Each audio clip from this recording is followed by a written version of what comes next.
In 2013, researchers at the University of Florida did something simple. They gave couples a test. Then they told the men their girlfriend had scored in the top 12%. The men said they felt proud. Of course they did.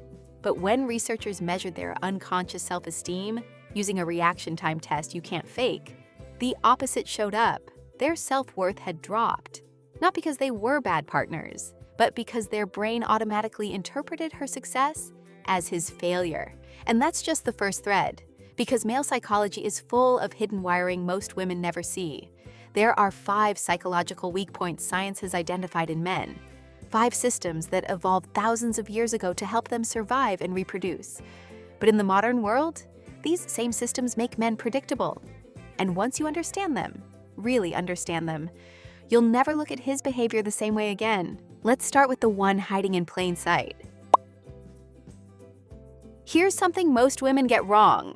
You assume that when you succeed, he's happy for you. And on the surface, he is. He'll say the right things. He might even celebrate with you. But underneath, his brain is running a completely different program. That University of Florida study wasn't a one-off. Psychologists Kate Ratliff and Shigehiro Oishi ran 5 experiments across nearly 900 people in the US and the Netherlands. Same result every time. When a woman succeeded, her partner's unconscious self-esteem dropped. When she failed, it went up. And here's the part that matters. Women showed zero effect in the other direction. His success didn't touch her self-worth at all. This isn't a two-way street. Psychologists Jennifer Crocker and Connie Wolf call it contingencies of self-worth. Men tend to anchor their identity to competence and status. When those are threatened, even indirectly, even by someone they love, the alarm goes off.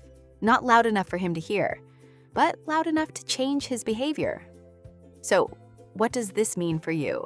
It means that when he gets quiet after your promotion or picks a fight the night you get good news, it's probably not about you. It's about a system he doesn't even know is running. And knowing that changes everything, because you can't fix what you can't see. But he's got a bigger problem than his ego. Sorry for the interruption, but if you're enjoying the video, consider subscribing to my channel. I'd like to reach 1,000 subscribers before the end of July.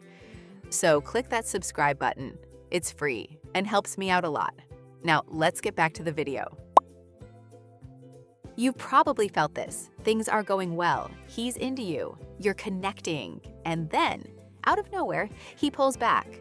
Not because something went wrong, but because something went right. This is the dopamine leash, and it explains almost everything confusing men do in relationships.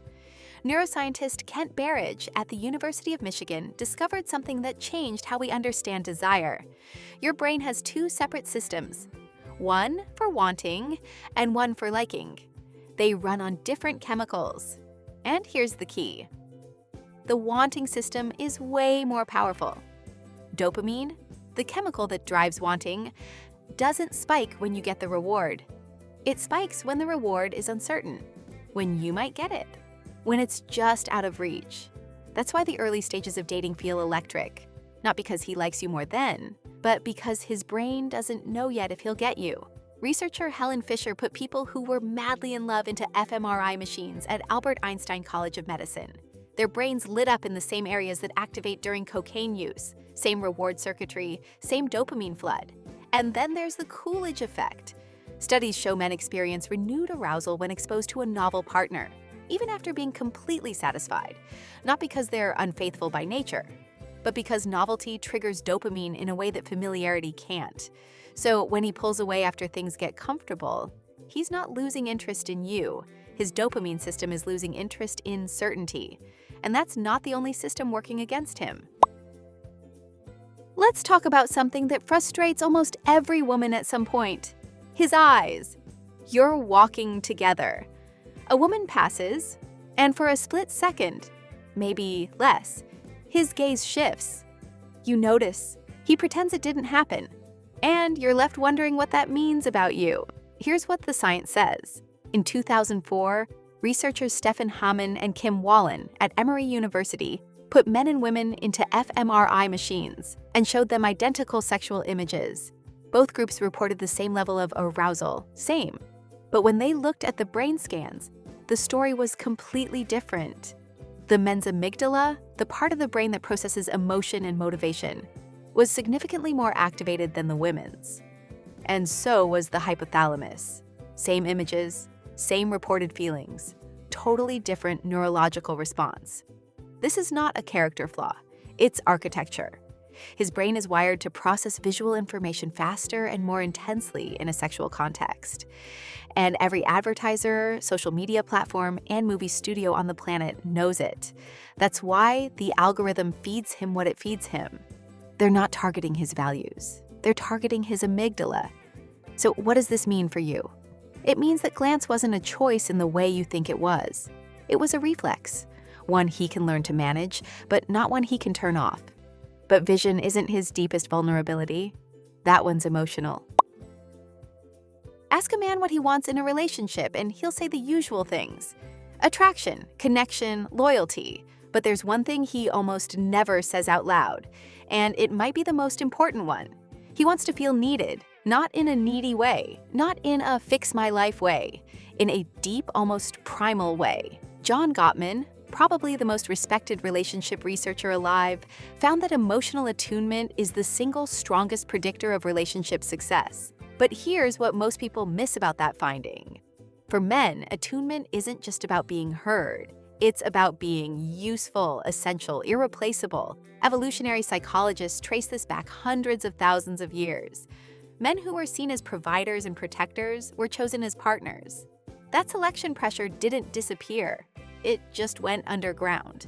Today, it shows up as the guy who needs to carry all the grocery bags in one trip, or the one who gets irritated when you hire someone to fix something he could have done himself. But here's where it gets interesting, and where most women have more power than they realize. When a man feels genuinely needed by a woman he respects, something shifts. He becomes more emotionally available, more invested, more present. And when that feeling disappears, he doesn't always leave, but he checks out, quietly, without knowing why. There's one weakness left, and it's the biggest one. You already know this one, you've felt it work. You just didn't know the science behind it. When you're fully available, always texting back, always saying yes, always making time, something strange happens. He values it less. Not because he's ungrateful, but because his brain is running a program that's older than language itself. Robert Cialdini, the godfather of persuasion research, calls it the scarcity principle. When something is harder to get, we automatically assign it more value. That's why limited editions sell out. That's why only 2 left makes you click faster. And that's why the woman who has her own life, her own plans, her own boundaries, is almost always more magnetic than the one who drops everything. But it goes deeper than that. In 2011, researchers Whitchurch, Wilson, and Gilbert published a study in Psychological Science that found something remarkable. People were most attracted to someone when they were uncertain about how much that person liked them. Not when they knew, not when they didn't know at all, but when they weren't sure. That uncertainty, that gap between she might and she might not, is where male desire lives. It's the sweet spot. And every woman who's ever pulled back slightly and noticed him suddenly lean in has experienced this firsthand. But here's the line most people miss. There's a difference between being strategically unavailable and playing games. One comes from having a full life. The other comes from insecurity. Men can feel the difference. Eventually. So, 5 weak points. The ego alarm, the dopamine leash, the visual override, the hero reflex, the scarcity blind spot. But here's the reframe. These aren't flaws. They're operating systems. Evolutionary software that's been running for hundreds of thousands of years. He doesn't choose them. He doesn't even know they're there. The question isn't whether the man in your life has them. He does. The question is whether you recognize them when they're running. And by the way, women have their own set of hidden triggers.